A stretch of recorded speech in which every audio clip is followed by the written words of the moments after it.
I still remember that night. The kind of rain that makes every sound feel distant.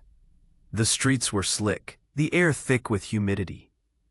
You could smell the storm before you saw it, that mix of wet asphalt and old city dust.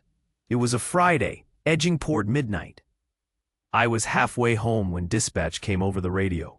Welfare check. Possible missing driver. Normally, that's uniform patrol business, not mine. But then she said something that caught my attention. The car was still running. Keys in the ignition. No sign of the driver. That didn't sit right. So I turned the car around and drove out toward the address.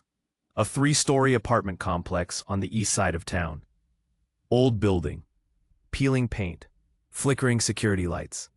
The kind of place where nobody looks out their windows unless they have to. When I pulled up, the pizza car was still there. Compact, red, company sign bolted on the roof. Engine idling. Headlights pointed at nothing. The driver's door was cracked open, just enough for rain to soak the seat. The smell hit first.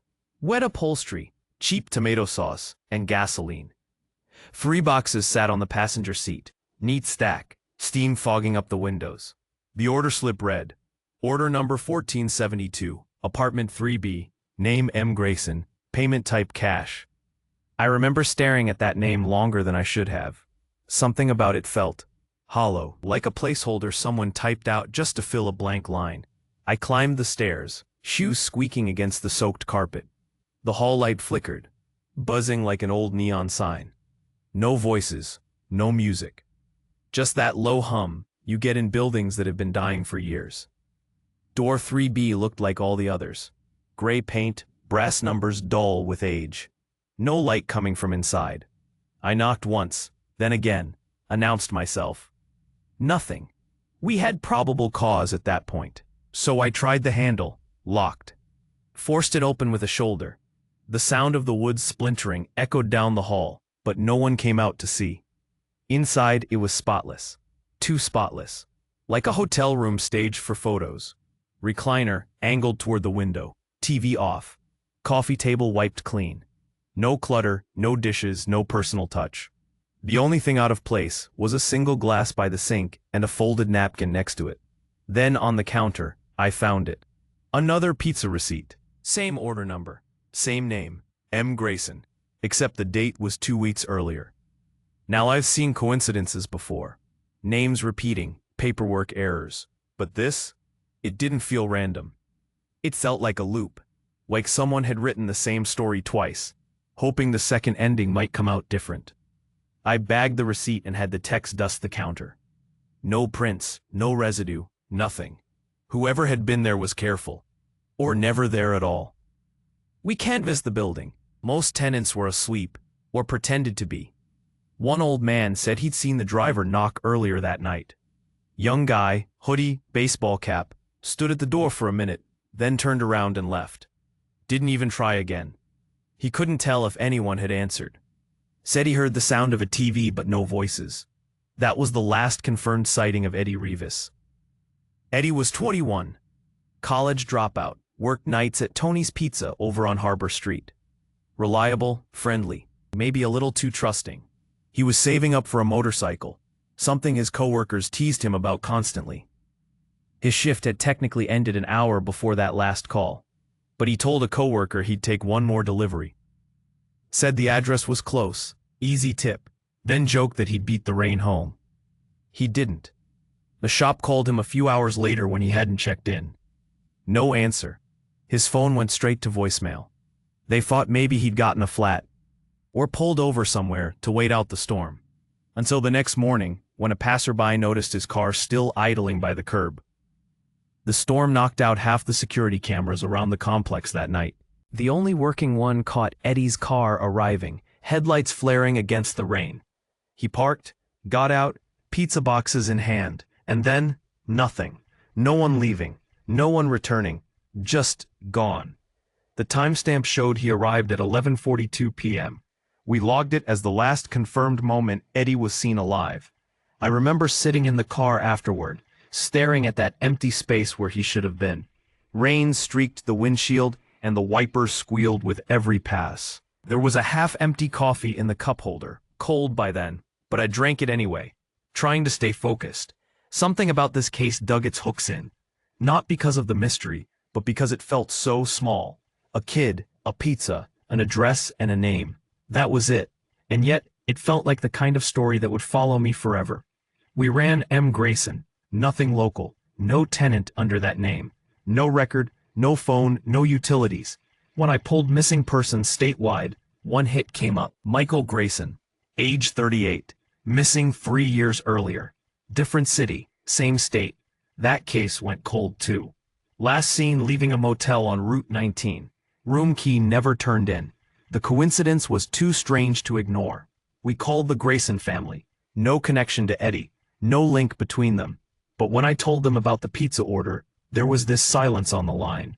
The wife, ex-wife, technically, said something quiet. She said, Michael used to order pizza every Friday. Same thing. Always under his own name. Said it was bad luck to change the order. I asked her what he used to get. Pepperoni, extra cheese, same as Eddie's last order. Days turned into weeks. The search widened. Lakes, fields, old service roads. We followed tips from people who swore they saw Eddie at a bus stop or walking down the highway. None of it held up. The case just faded.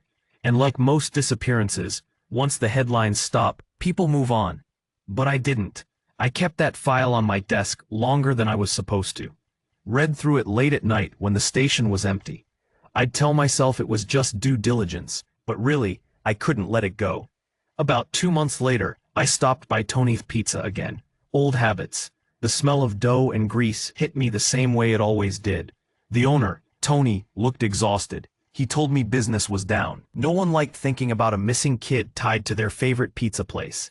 We sat in the back office, fluorescent light buzzing overhead. He said something strange had happened a week earlier. They'd gotten another call from the same number that ordered Eddie's last run. No voice on the line, just silence. Then a click. The number was disconnected by the time we traced it. I took the call record home with me that night, and maybe it was exhaustion, or guilt, or both, but I couldn't stop replaying the timeline in my head. Eddie gets a call, takes an extra shift, drives out into the rain to deliver to a man who doesn't exist, ends up vanishing into thin air. It didn't make sense, unless the order wasn't meant for the customer, unless the order was meant for him. I went back to that apartment building one last time. Middle of the afternoon, clear skies. New tenants had moved into 3B. Couple in their 30s, friendly, clueless about what had happened there. They said the place had been empty for years before they moved in. The landlord kept it closed off, said it gave people the creeps.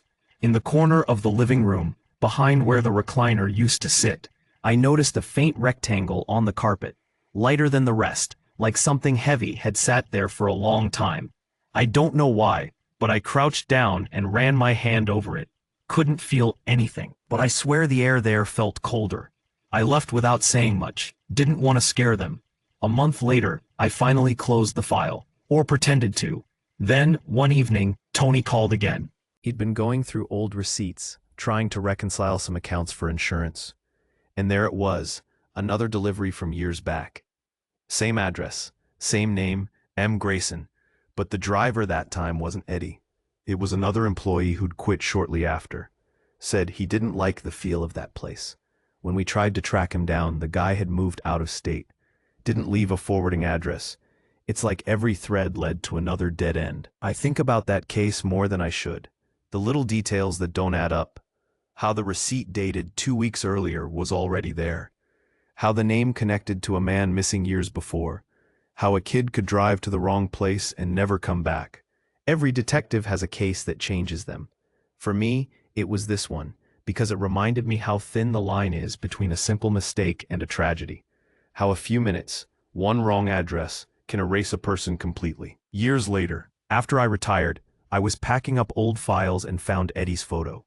Smiling, pizza boxes stacked in his arms, uniform a size too big.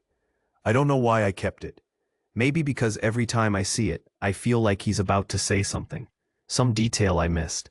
Something simple that would make the whole thing make sense. But he never does.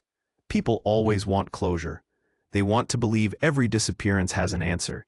that there's a villain, a motive, a pattern. But sometimes, all you have is a storm, an empty car and a name scribbled on a receipt. And maybe that's enough. Because truth isn't always what solves a case. Sometimes it's what keeps you going when it doesn't. This is Jack Mercer, and that was the pizza delivery. Some stories don't end, they just stop. Sometimes, when I talk about these cases, people ask me why I keep doing it. Why dig up stories that never found an ending? Why sit here, years later, still talking to ghosts? I never have a good answer, but if I had to give one, I think it's this. Because these stories matter, even when they don't make sense. Even when no one's around to remember them. Every report, every unsolved file, every missing kid, they all start the same way. Someone steps out into the night, thinking they'll be right back. They leave the engine running, the lights on, a pizza still warm on the seat. And then, the world just keeps moving. The next shift clocks in, the next order goes out, and pretty soon it's like they were never there. But they were. And that's what I can't let go of. Because somewhere out there, someone remembers. A mother, a brother, an old coworker. Someone still checks their phone now and then, hoping maybe there's a missed call that wasn't there before. That's what keeps me up at night. Not the monsters, not the mysteries, just the silence that follows them. And every time I tell one of these stories, I feel like I'm lighting a match in the dark, just long enough for someone to say, I remember that one. Then the light goes out again. This is Jack Mercer, and you've been listening to Nightmare Diaries. If you ever find yourself driving through the rain, and your phone rings with a number you don't recognize, maybe just let it go to voicemail. Because sometimes the story's already written, and all that's left is the ending.